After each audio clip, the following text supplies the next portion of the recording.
शासन के अंग व्यवस्थापिका।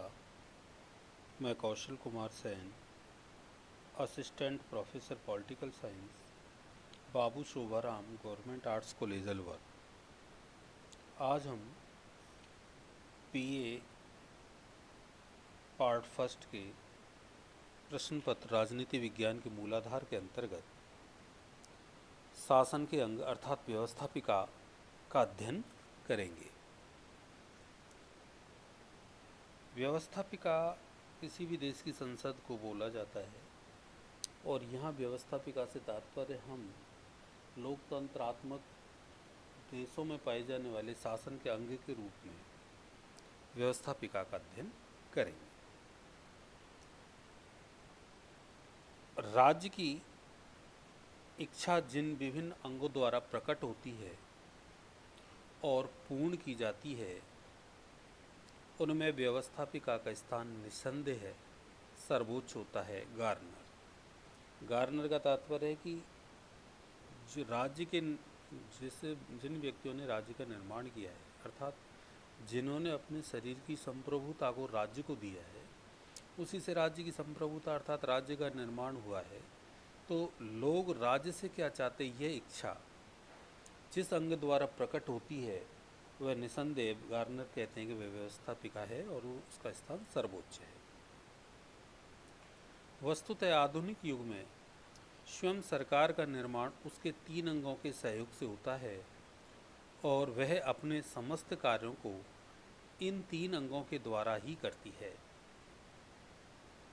सरकार के ये तीन अंग हैं: व्यवस्थापिका, कार्यपालिका तथा न्यायपालिका। व्यवस्थापिका कानून बनाने का कार्य करती है।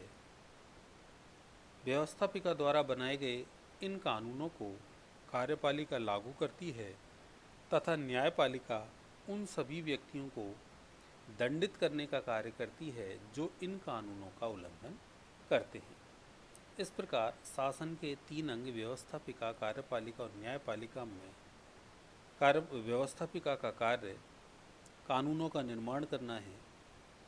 व्यवस्थापिका द्वारा निर्मित कानूनों को कार्यपालिका लागू करती है और जब कोई व्यक्ति कार्यपालिका द्वारा लागू कानूनों से पीड़ित होता है, तब न्यायपालिका उस कानून के अनुसार न्याय करती है। अब है व्यवस्थापिका का अर्थ एवं महत्व। आधुनिक युग में राज्य के कानूनों का निर्माण करने वाली संस्था को व्यवस्थापिका कहा जाता है। ऐतिहासिक दृष्टि से व्यवस्थापिका की उत्पत्ति के बारे में कोई सुनिश्चित मत प्रस्तुत नहीं किया जा सकता है।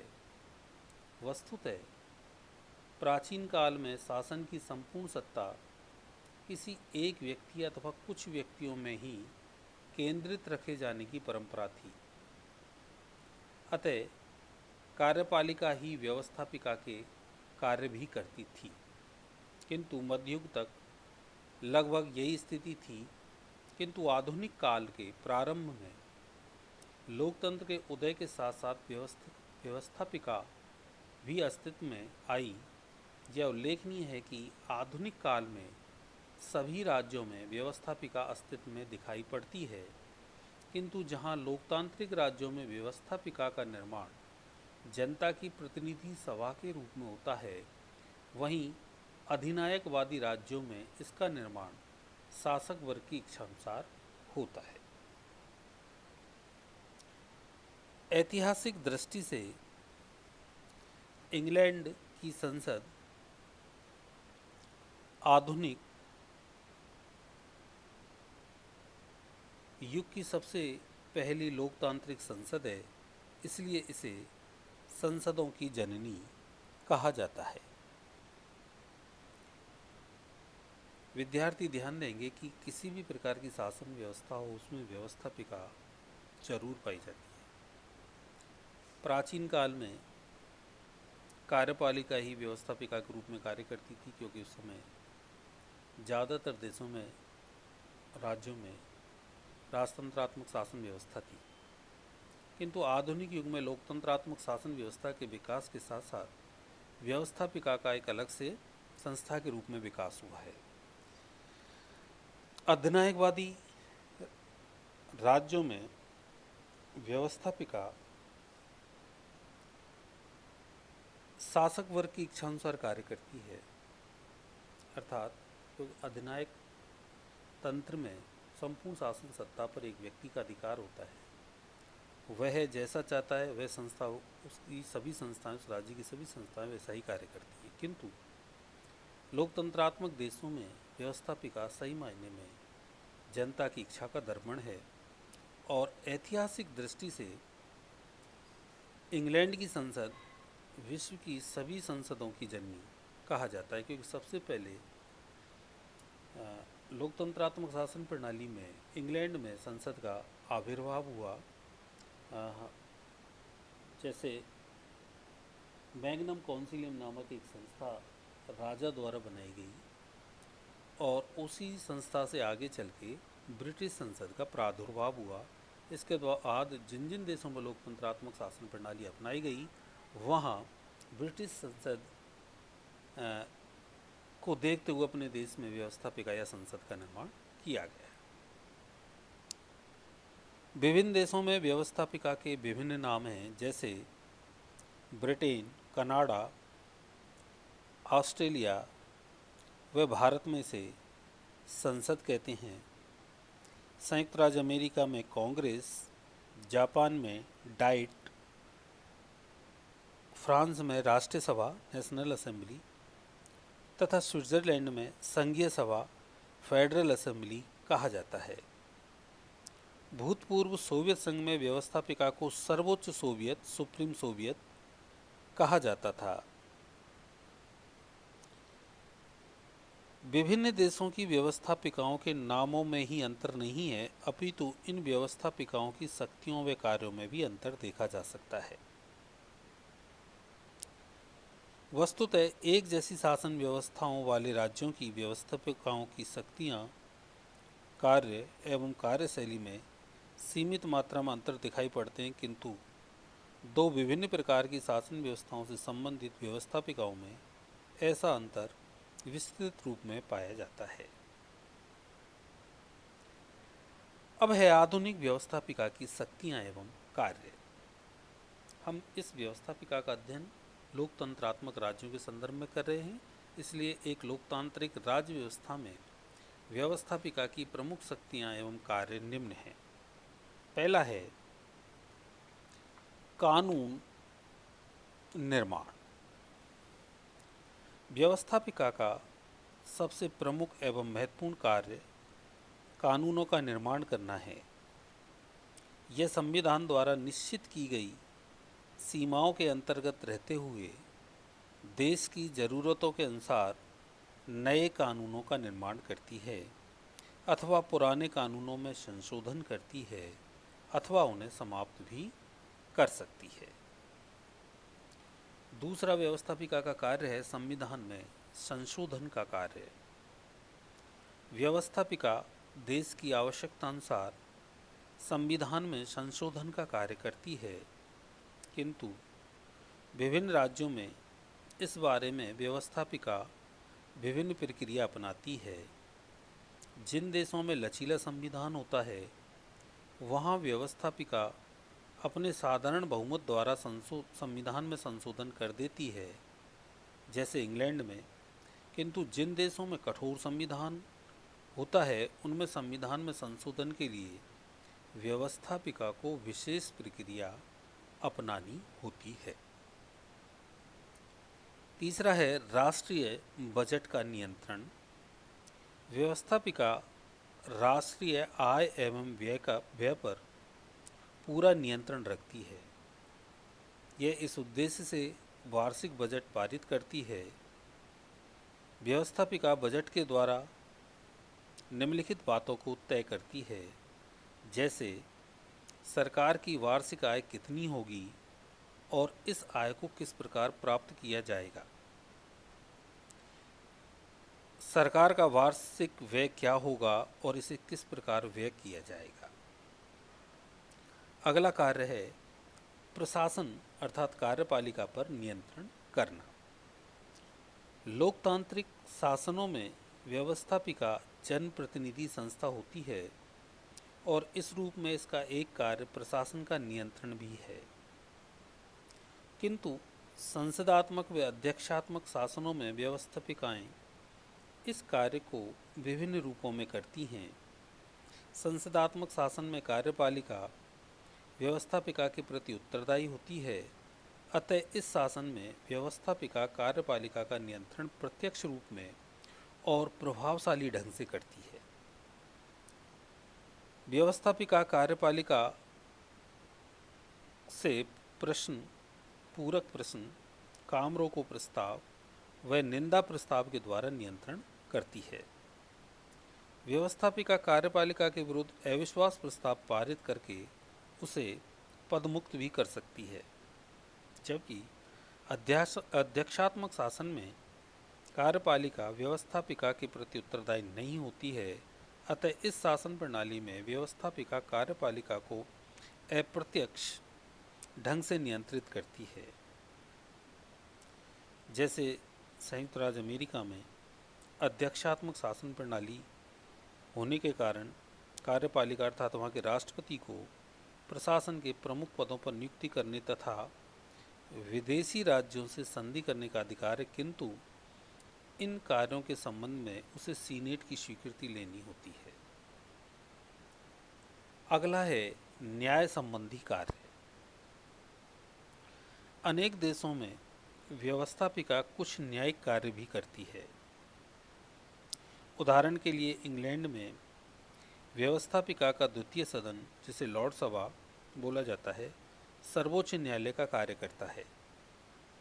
इस प्रकार संयुक्त राज्य अमेरिका व भारत में उच्च अधिकारियों के विरुद्ध व्यवस्थापिका मुकदमे, जिसको महाभियोग कहते हैं, की कार्रवाई में भी कार्रवाई भी कर सकती है। प्राय सभी देशों में व्यवस्थापिका को यह अधिकार दिया गया है कि वह अपनी मानहानि करने वाले व्यक्तियों के विरुद्ध न्यायिक कार्यवाही कर सकती है।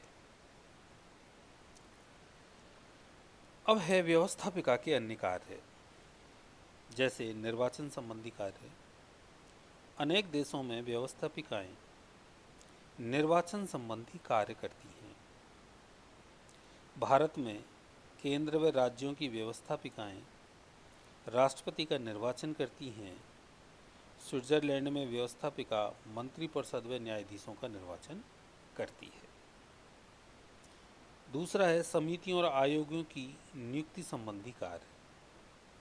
व्यवस्थापिका विशेष कार्यों की जांच करने के लिए विभिन्न समितियों व आयोगों की नियुक्ति करती है और उनकी रिपोर्ट पर निर्णय लेती है। तीसरा है विचार विमर्श व जनभावनाओं की अभिव्यक्ति। व्यवस्थापिका जनप्रतिनिधि सभा होती है और इस रूप में वह सार्वजनिक समस्याओं पर विचार विमर्श करती है और जनमत की भावनाओं को प्रकट करती है। अगला कार्य नीति निर्धारण संबंधी कार्य। व्यवस्थापिका का एक कार्य प्रशासन की नीतियों का निर्धारण करना भी है। कार्यपालिका इन नीतियों के अनुसार ही शासन का प्रबंध करती है। वस्तुतः अपनी इस शक्ति का प्रयोग करके ही आधुनिक व्यवस्थापिकाओं ने व्यक्तिवादी लोकतांत्रिक राज्यों को लोक कल्याणकारी राज्यों के रूप में विकसित करने का सराहनीय कार्य किया है। इस प्रकार ये व्यवस्थापिका के कार्य हुए। अब है आधुनिक व्यवस्थापिका की भूमिका में कमी। विशेषकर संसदात्मक शासन में निम्नलिखित कारणों से व्यवस्थापिका की भूमिका में पतन दिखाई देता है। पहला, व्यवस्थापिका के सदस्यों की प्रकृति में अंतर। लोकतंत्र की स्थापना के साथ ही यह मान लिया गया था कि व्यवस्थापिका जनप्रतिनिधि संस्था है और उसके सदस्य इसी रूप में चुनकर आते भी थे। यद्यपि सिद्धांत रूप में आज भी व्यवस्थापिका के सदस्य जनप्रतिनिधि ही होते हैं, किंतु व्यवहार में वे किसी दल के सदस्य होते हैं।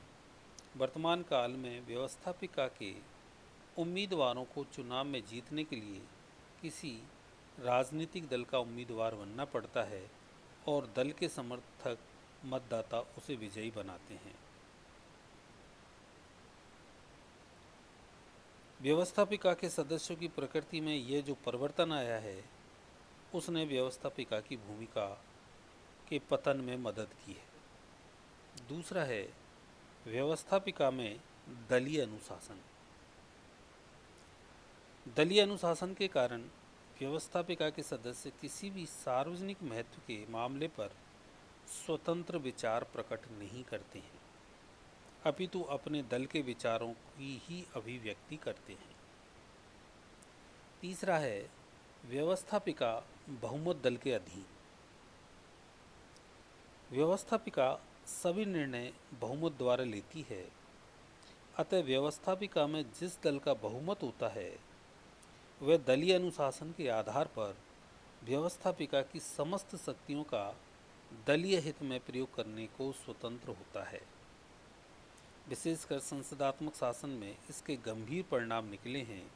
इस शासन प्रणाली में कानून की दृष्टि से कार्यपालिका व्यवस्थापिका के प्रति उत्तरदायी होती है और उसे कार्यपालिका को नियंत्रित करने का अधिकार होता है, किंतु दलीय अनुशासन के कारण कार्यपालिका न केवल व्यवस्थापिका की शक्तियों का उपयोग करती है, अपितु व्यवस्थापिका को ही नियंत्रित करने लगी है। अगला है सरकारी विधेयकों की संख्या में वृद्धि। व्यवस्थापिका में जिस दल का बहुमत होता है वही सरकार का निर्माण करता है। इस प्रकार व्यवहार में वे ही विधेयक पारित होकर कानून बनते हैं जो मंत्रियों द्वारा प्रस्तुत किए जाते हैं अथवा उनके द्वारा समर्थित विधेयक होते हैं। अगला है प्रदत्त व्यवस्थापन। आधुनिक समय में अनेक राज्यों में प्रदत्त व्यवस्थापन की प्रणाली को अपनाया गया है। यह ऐसी प्रणाली है जिसके द्वारा व्यवस्थापिका ने स्वयं ही कार्यपालिका को विस्तृत विधायी अधिकार दे दिए हैं। वर्तमान काल में राज्यों के कार्यों में विस्तार होने से कानूनों की प्रकृति जटिल हो गई है। व्यवस्थापिका के सदस्य इस प्रकार के जटिल कानूनों को समझने एवं बनाने में असमर्थ होते हैं, अतः व्यवस्थापिका किसी विषय में आधारभूत कानून को पारित कर देती है, किंतु कानून की बारीकियों एवं विस्तार की बातों को छोड़ देती है। इस कार्य को कार्यपालिका के विभिन्न विभाग करते हैं। प्रदत्त व्यवस्थापन की इस प्रणाली के अंतर्गत विभागों द्वारा बनाए गए नियमों एवं उपनियमों का प्रभाव एवं महत्व व्यवस्थापिका के कानूनों के समान ही होता है। प्रदत्त व्यवस्थापन की प्रणाली के कारण विधायी क्षेत्र में व्यवस्थापिका की शक्तियों का प्रयोग कार्यपालिका करने लगी है। अगला है राष्ट्रीय वित्त के नियंत्रण में कमी। कार्यपालिका राष्ट्रीय आय व्यय का विवरण वार्षिक बजट के रूप में व्यवस्थापिका के सामने रखती है और व्यवस्थापिका को इसे स्वीकृत या अस्वीकृत या संशोधित करने का अधिकार होता है, किंतु व्यवहार में व्यवस्थापिका कार्यपालिका द्वारा प्रस्तुत बजट को पारित करने के लिए बाध्य होती है, क्योंकि कार्यपालिका अपने बहुमत द्वारा इसे व्यवस्थापिका से पारित कराने में समर्थ होती है। मध्यावधि चुनाव का भय। संसदात्मक प्रणाली में व्यवहार में कार्यपालिका ने इस अधिकार को प्राप्त कर लिया है कि यदि किन्हीं कारणों से व्यवस्थापिका का बहुमत कार्यपालिका की नीतियों का समर्थन नहीं करता है तो वह व्यवस्थापिका को उसकी अवधि से पहले भंग करा के मध्यावधि चुनाव करा सकती है। अगला है कार्यपालिका के कार्यों एवं प्रभाव में अत्यधिक वृद्धि। 19वीं सदी के लोकतांत्रिक राज्यों में यह धारणा बलवती थी कि कार्यपालिका की शक्तियों एवं कार्यों में वृद्धि होने पर वह निरंकुश बन सकती है और व्यक्ति की स्वतंत्रता एवं लोकतांत्रिक शासन के लिए खतरनाक सिद्ध हो सकती है। किंतु 20वीं सदी में लोक कल्याणकारी राज्य की अवधारणा के उदय के साथ ही यह विश्वास किया जाने लगा है कि लोकतांत्रिक ढांचे की रक्षा करते हुए कार्यपालिका की शक्तियों एवं कार्यों में पर्याप्त वृद्धि की जानी चाहिए। इस प्रकार भी व्यवस्थापिका की शक्तियों में कमी आई है। अब है व्यवस्थापिका का संगठन। पहला, एक सदनात्मक व्यवस्थापिका। जिस राज्य की व्यवस्थापिका में एक ही सदन होता है उसे एक सदनात्मक व्यवस्थापिका कहते हैं। 18वीं शताब्दी के अंत और 19वीं शताब्दी के प्रारंभ में अनेक देशों में एक सदनात्मक प्रणाली अपनाई गई। आज यूरोप के कुछ देशों जैसे यूनान, बल्गारिया आदि में एक सदनीय विधानमंडल है। एक सदनीय विधायिका के समर्थकों का मुख्य तर्क है कि कानून जनता की इच्छा को अभिव्यक्ति या उसका प्रतिनिधित्व करता है। यह कार्य एक सदन द्वारा ही किया जा सकता है, एक से अधिक के द्वारा नहीं, क्योंकि इच्छा एक होती है, अनेक नहीं।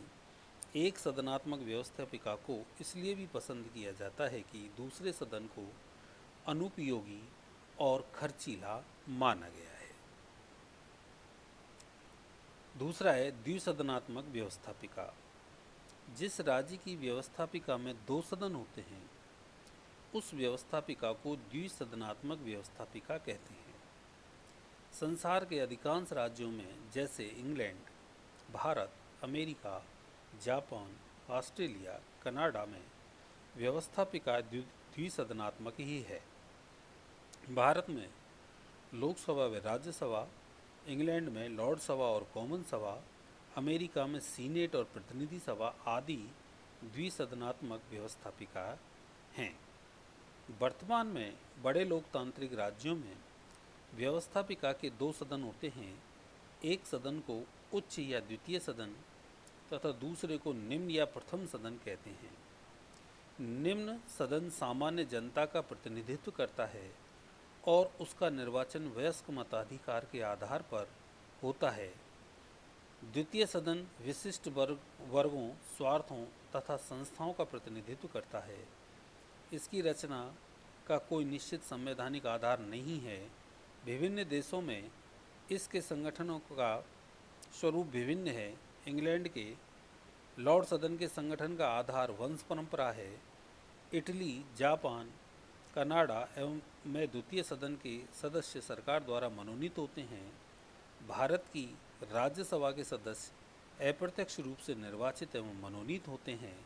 अमेरिका में सीनेट के सदस्यों का प्रत्यक्ष निर्वाचन होता है। वह द्विसदनात्मक व्यवस्थापिका के पक्ष में तर्क। विवेकपूर्ण पुनर्विचार के लिए उच्च सदन निम्न सदन द्वारा बिना अच्छी तरह सोच विचार किए जल्दी में पारित बिलों पर अंकुश लगाता है। दूसरा है एक सदन की निरंकुशता पर रोक।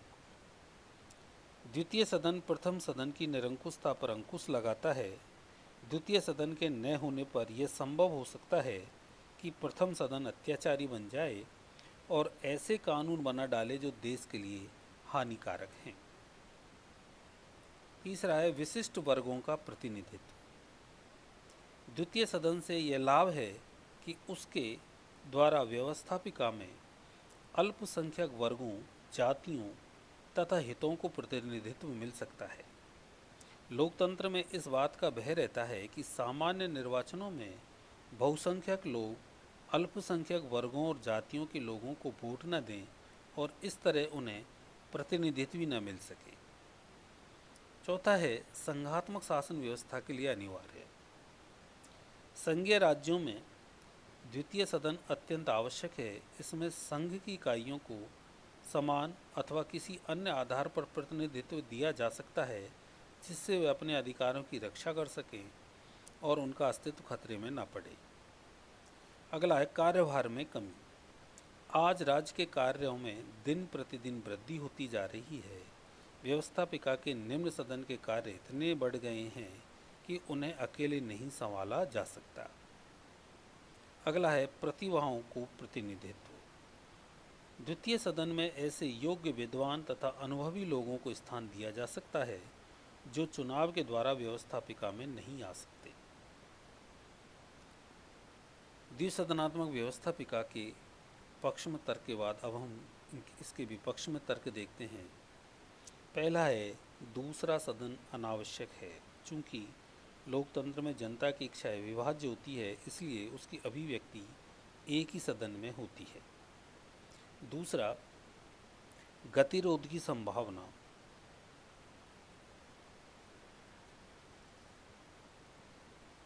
द्विसदनात्मक व्यवस्थापिका में दोनों के बीच संघर्ष की स्थिति उत्पन्न होने की संभावना बराबर रहती है।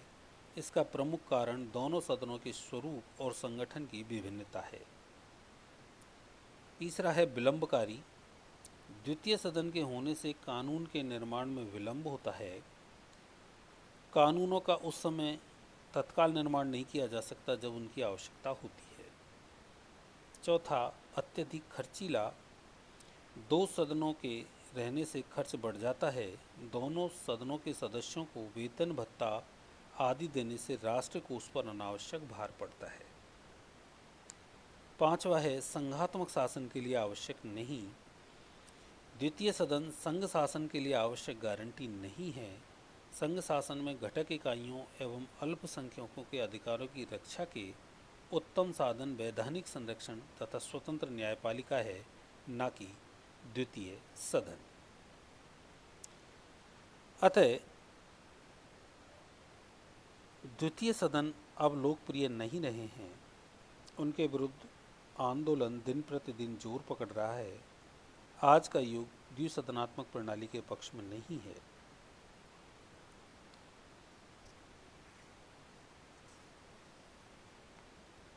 यद्यपि इस बात से इनकार नहीं किया जा सकता कि विधायिकाओं की शक्तियों में और स्थिति में कमी आई है, लेकिन इस स्थिति का बोध